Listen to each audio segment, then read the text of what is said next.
How important was it for Donald to be a part of this process, since he, you guys are such close friends and you work together a lot? I just love Donald so much. He really is my best friend. We crack each other up. He would tell you that I never write black people in my movies. So I told him that the Aston Martin dealer would be a black guy. He's just so funny, and we riffed so much in that scene that it became its own movie. I'm gonna put it on the DVD. None of it made sense for the characters of the movie.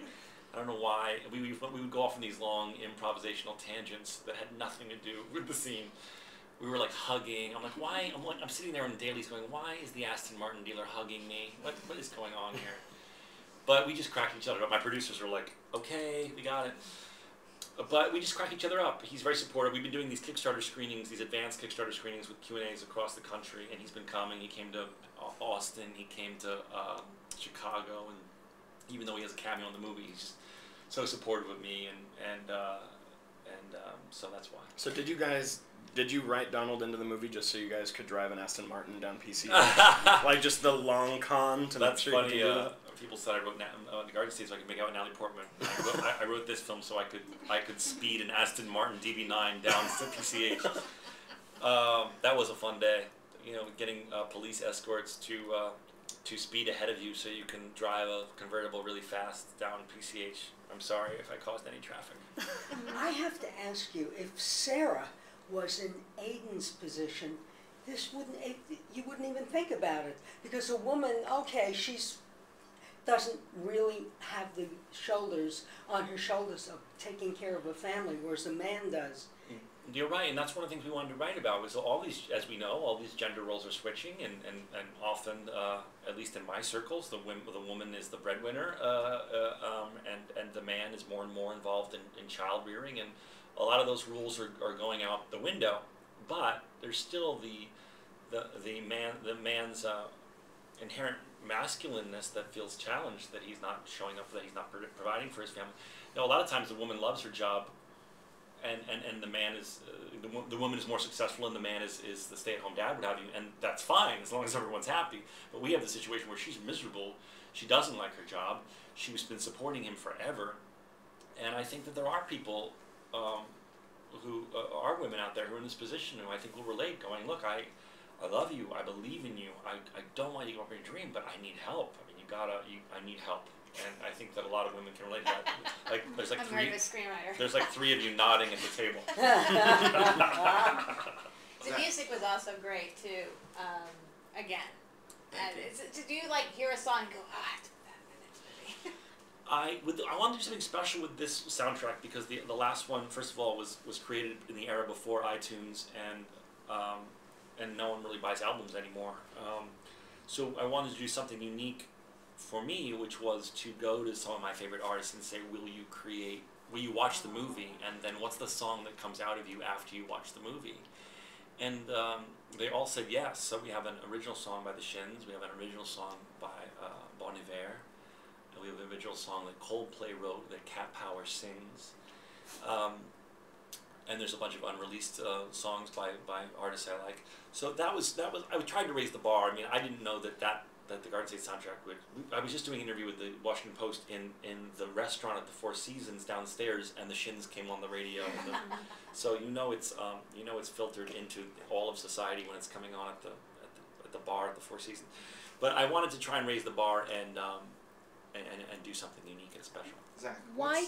What's your experience with cosplay and with or the furries? Is that sort of just a fantasy, because there's that whole interaction they have?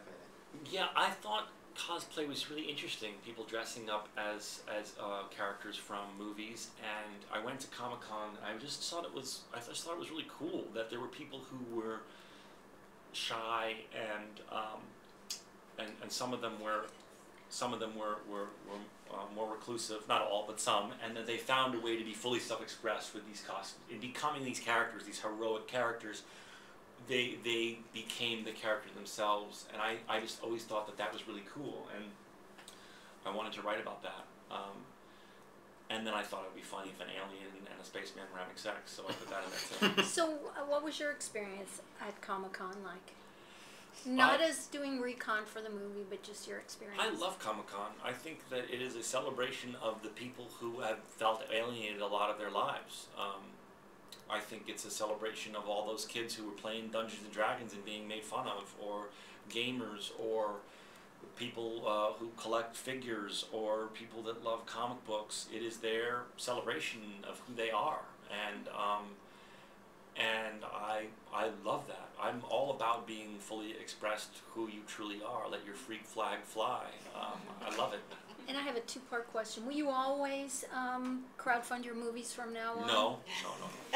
This was always meant to be an experiment. It was never meant to be, this is the way I'm going to do it. It was meant to be like, what would happen if? And it was a total roll of the dice. As I said before, about so many variables could have gone wrong. They could have not been funded. This would have been humbling, but I could have handled it. I could have not sold it. I could have not gotten into festivals. So there was a whole lot of risks that were taken, but it was all like, wouldn't this be a fun experiment?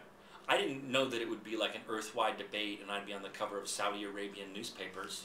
I got sent that from like a Twitter fan, like, Zach, you're on the cover of my Saudi Arabian newspaper.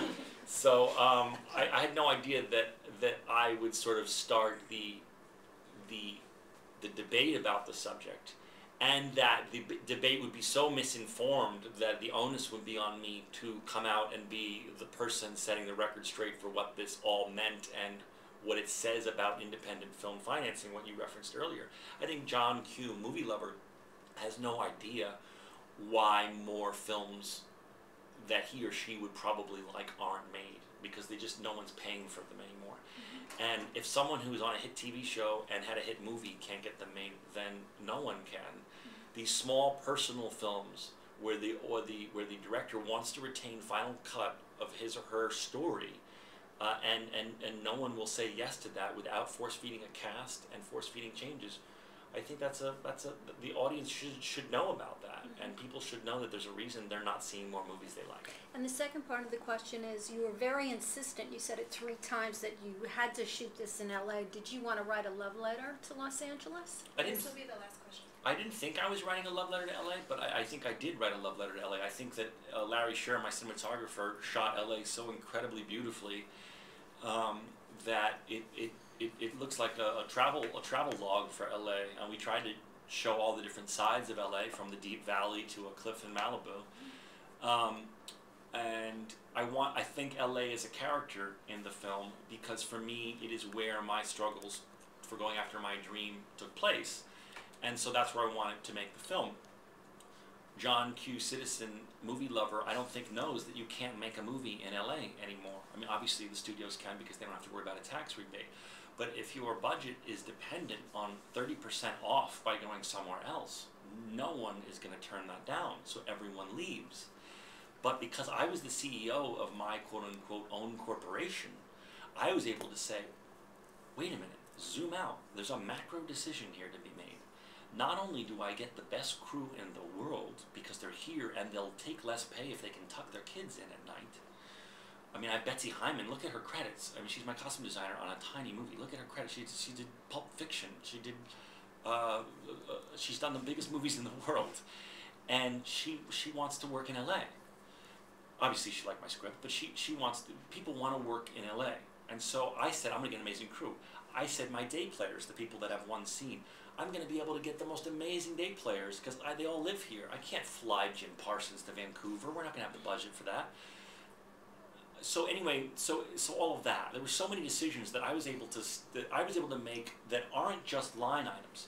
Anyone who's managing a fund for a financier or managing studio money as a corporate entity has to look at numbers on a spreadsheet. They can't look at the macro. As an artist / CEO of this mini corporation, I was able to go, wait a minute, let's look at the macro. Look what staying in LA, even taking a 30% hit in the tax rebate does to us. Look what staying in LA does for the film. Yay. All right, thank you. Thank you.